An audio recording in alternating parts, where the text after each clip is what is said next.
Hello students, how are you? So let's start with today's science class of class 6. Yesterday we have started with chapter 5, separation of substances, in which we have discussed about the introduction of the chapter, the mixture, its types and need for separation of substances. Today we will study about a very important topic, that is methods of separation, कि हम कैसे different substances को separate कर सकते हैं.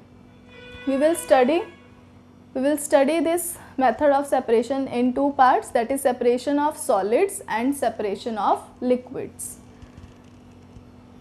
So in the case of separation of solids, so solids, we will study the separation of solids from other solids, means mixture of two solids, and separation of solids from liquid when there is a mixture of solid with a liquid. So the liquids in you know that solids जो होते हैं वो दो type के होते हैं. One which are mixed in liquid completely dissolve in liquid, जो पूरी तरह लिक्विड में डिजॉल्व हो जाते हैं, और दूसरे जो लिक्विड में पूरी तरह डिजॉल्व नहीं होते. तो उनके हम सेपरेट मेथड्स को स्टडी करेंगे. Next is separation of liquids and the liquids. There are some mixture which are made up of two or more liquids. तो इसमें हम क्या स्टडी करेंगे कि दोनों लिक्विड्स को कैसे सेपरेट किया जा सकता है. वो डिपेंड करेगा कि दोनों लिक्विड्स आपस में सॉल्यूबल हैं, मीन्स मिसिबल हैं या इमिसिबल हैं. ठीक है. So these are the categories in which we are going to study the separation methods. So first we will start with the first part, that is separation of solid substances from a mixture. Here we are talking about the mixture which has two types of solids in it. Now let's see the various methods for separation of a solid from other solid. We have four methods: hand picking method, threshing, winnowing and sieving. So we will take up one by one. First is the hand picking method. Hand picking means हाथ से pick करना, हाथ से चुगना जिसको अपन कहते हैं. And this method is basically used in that case where the quantity of mixture is less. Like for example in case of food grains, जैसे आप घर पे राइस लाते हैं, पल्सेस लाते हैं, उसको बनाने से पहले आप उसको क्लीन करते हैं. कैसे क्लीन करते हैं? एक प्लेट में लेते हैं और उसमें से जो छोटे छोटे स्टोन्स हैं या हस्क पार्टिकल्स हैं, कोई छिलके हैं, उनको रिमूव कर देते हैं. तो वो क्या करते हैं, आप अपने हैंड से ही करते हैं, बिकॉज उसकी क्वांटिटी इतनी ज़्यादा नहीं होती कि आपको उसके लिए मशीन का यूज़ करना पड़े. तो hand picking method is basically a method of separation of small stones from the food grains. ठीक है. फूड ग्रेन्स में राइस, वीट, पल्सेस, ये सब आ जाते हैं. And what should be the points that we should keep in mind while we doing hand picking method.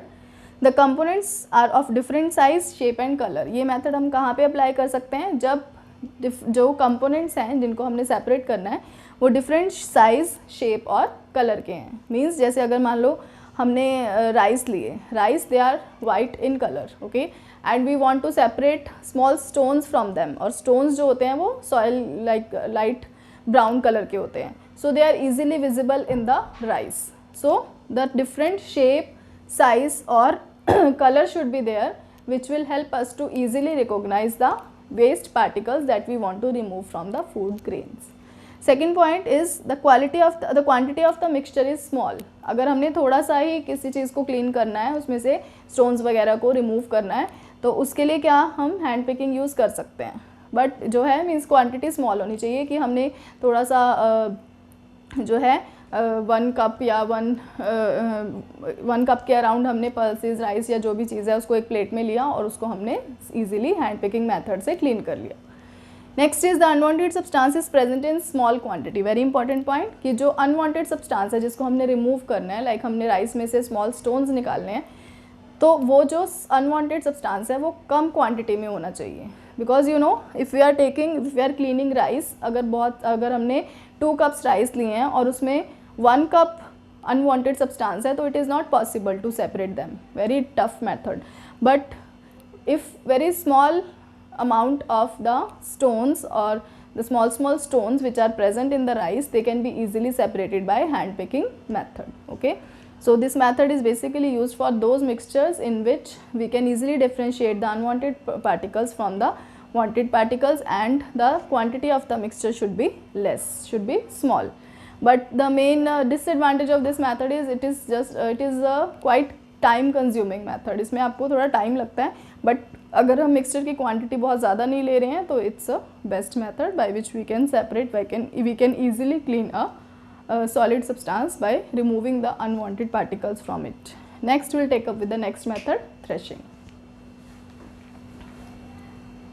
So next method of separation of solid substance from a mixture is threshing. It is very much important method because this process is generally used after harvesting the crop. You know, when the crop is grown fully mature, crop is harvested, means जब भी कोई crop है, जैसे हमने wheat crop या rice crop लगाई है farm में और उसको हमने harvest कर लिया, cut कर लिया, उसके बाद when you will harvest the crop, जैसे आपने rice crop देखी होगी या wheat crop देखी होगी, उसमें stalks और grains दोनों साथ में होते हैं जब हम उसको harvest करते हैं, ठीक है, seeds जो होते हैं उसके grains जो होते हैं, ठीक है, तो उस टाइम पे हमें क्या करना पड़ता है, दोनों को सेपरेट करना पड़ता है, ठीक है, जैसे मान लो ये वीट है, ठीक है, वीट इस तरह से होता है ना, इसके ऊपर ऊपर यहाँ पे इसके ग्रेन्स होते हैं, तो जब हम हार्वेस्टिंग करते हैं तो ये इसका होता है स्टॉक और ये हैं इसके ग्रेन्स. तो when we do harvesting, तो these stalks and grains they are collected together, but we don't want stalks, we just require grains. तो उसके लिए हम क्या करते हैं, threshing process. So the process of separating the grains from the stalks by beating them on the ground or by a machine is called threshing. So threshing is clear. The process of separating the grains from its stalk after harvesting the crop is called threshing. It can be done either manually or with the help of machine. Manual का मतलब क्या होता है, जब भी कोई चीज़ हम हाथ से यूज़ करते हैं, कोई मशीन वगैरह यूज़ नहीं करते हैं. तो manual threshing can include the beating of this stocks and grains together. तो हम क्या करते हैं, जैसे एक बंच लिया स्टॉक्स का, ठीक है, जिसके ऊपर ग्रेन्स अटैच्ड हैं, और उसको ग्राउंड पे इस तरह से हिट करते हैं, बीट करते हैं, तो क्या होता है उसमें से ग्रेन्स निकल जाते हैं और स्टॉक्स अकेले रह जाते हैं, उसको हम सेपरेट कर लेते हैं. This is a manual threshing. और it can be done with the help of threshers. अब आजकल मशीन्स यूज़ कर रहे हैं क्योंकि जो मैनुअल थ्रेशिंग होती है वो बहुत टाइम कंज्यूमिंग होती है, उसमें बहुत टाइम लगता है फार्मर्स को सेपरेट करने के लिए और पूरी तरह से सेपरेट भी नहीं हो पाते हैं, इसलिए आजकल थ्रेशर मशीन का यूज़ किया जाता है. तो आपने फार्म्स में देखा होगा कि थ्रेशर्स जो बड़ी बड़ी मशीन्स होती हैं वहाँ पे चल रही होती हैं, तो वो क्या करती हैं, ईजिली स्टॉक्स और ग्रेन्स को रिमूव कर सकती हैं. तो ये थोड़ा टाइम कंज्यूमिंग मेथड है और ये थोड़ा फास्ट मेथड है. सो this is the process of threshing.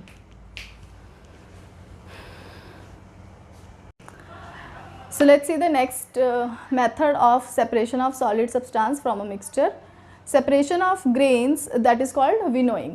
Winnowing is the method of separation of grains from the husk.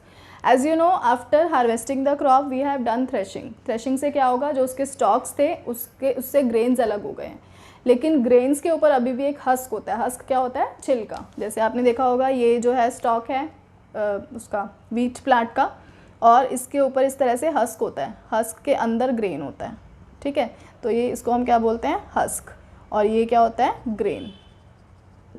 तो जब हम इसको सेपरेट कर लेंगे स्टॉक से, ठीक है, आफ्टर थ्रेशिंग, तो ये हमारे पास मिक्सचर आ जाएगा हस्क और ग्रेन का. बट हमें क्या करना है, हस्क को रिमूव करना है, हस्क हमारे लिए कोई यूज़फुल नहीं है. So we will separate the grains from the husk by this method of winnowing. What is the principle of this method? The separation of heavier and lighter components by wind or blowing air. Means इसमें हम क्या principal use कर रहे हैं, heavier particle को, component को lighter particle से separate कर रहे हैं. हस्क क्या होता है, छिलका, जस्ट ऊपर का एक पेपरी सा कवरिंग होता है which is very light in weight, ठीक है. After threshing when we have a mixture of husk and grains together, so husk are lighter in weight as compare to grains. तो हमने क्या करना है, उन दोनों को सेपरेट करना है, और उस टेक्निक को हम क्या बोलते हैं, प्रोसेस को हम क्या बोलते हैं, विनोइंग. और ये हम कैसे करते हैं, बाय विंड और ब्लोइंग एयर. तो उसमें क्या करना होता है, जस्ट एक किसी भी बड़ी से हम एक उसमें ले लेते हैं, उसको प्लेट लाइक स्ट्रक्चर होता है, उसके अंदर उसको डालते हैं मिक्सचर ऑफ हस्क और ग्रेन्स को, and then we just hold it like this. So as the wind blows the husk will blow away along with the wind and the grains will collected at the bottom, ठीक है, on the basis of their heavy and light weight. तो lighter particles air के साथ move कर जाएंगे और जो grains हैं वो हैवी हैं, वो नीचे बैठ जाएंगे, ठीक है. And sometimes it can be done manually, but now the machines are also there. Machines के थ्रू भी इसको किया जा सकता है, जिसमें ऑटोमेटिकली हस्क और ग्रेन सेपरेट हो जाते हैं. So related with this 3-4, so this is all about winnowing. Let's take up the next separation method. The next method of separation of solid substance from a mixture is sieving. Sieving is the separation of components of different sizes using the sieve. Means यहाँ पे हमें क्या करना है, दो different components को separate करना है जिनका size अलग है, लेकिन by using a sieve. What is a sieve? Sieve is like this kind of structure which have a net like structure over there and which have small holes over there. Okay, तो वो जो छोटे छोटे holes होते हैं उनमें हम क्या करते हैं, जिस भी मिक्सचर के हमने इस कंपोनेंट्स को सेपरेट करना है उस सीव में हम ऐड कर देते हैं. ठीक है, जिसमें से क्या होगा, स्मॉल साइज़ के पार्टिकल्स उस होल्स में से बाहर आ जाएंगे और जो बिग साइज़ के पार्टिकल्स होंगे वो सीव के ऊपर रह जाएंगे. So this is the method of sieving and this method is generally used to separate pebbles and stones from the sand. जैसे आपने कंस्ट्रक्शन साइट पे देखा होगा, सैंड या जो सीमेंट होती है उसके अंदर क्या होते हैं, छोटे छोटे स्टोन्स या छोटे छोटे पत्थर होते हैं. ठीक है, पेबल्स जिनको हम बोलते हैं. तो that are not means good for the sand. It will not help them to solidify or they will be means they are not useful, so they will be separated from the sand through this sieve. So this sieve like structure is there which can be stand. उसको हम इस तरह से सीधे खड़े करके और उसके ऊपर हम sand को डाल देते हैं. ठीक है, and from that sand the pebbles will be separated. The sand will be moved out from the sieve because sand particles are smaller और जो पेबल्स हैं वो ऊपर रह जाएंगे, स्टोन पार्टिकल्स जो होते हैं वो ऊपर रह जाएंगे.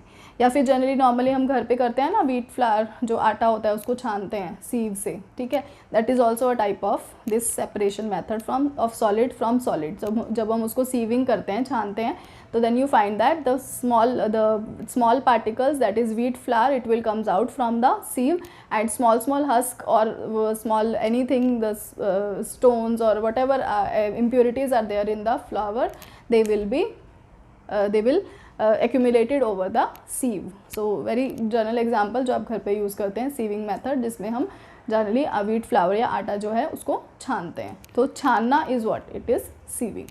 So this is all about separation of solid substances from a mixture. Next are 2-3 activities given in your book. First we will discuss the activity, then we will take up the next part, that is separation of solids from liquids. Separating solids from solids. Hand picking. Before washing rice for cooking, we first remove the paddy, husk and stones from the mixture. This method is commonly used for separating slightly larger sized impurities like the pieces of dirt, stone and husk from wheat, rice or pulses. Used to separate grain from stalks is called threshing. In this process, the stalks are beaten to free the grain seeds. Sometimes threshing is done with the help of bullocks. Machines are also used to thresh large quantity of grain. Separation. Winnowing. As you have learnt earlier, grains are separated from the stalks by the process of threshing. However, even though the grains are separated from the stalks, they still have dried husk on them. This husk needs to be separated before the grain can be used. The method of separating the husk from the grain is called winnowing. It is used to separate heavier and lighter components of a mixture by wind or by blowing air. By this process, the husk is blown away as it is much lighter than the grain. So, when the grains are gently dropped to the ground from a height, only the grains are collected and the husk is blown away.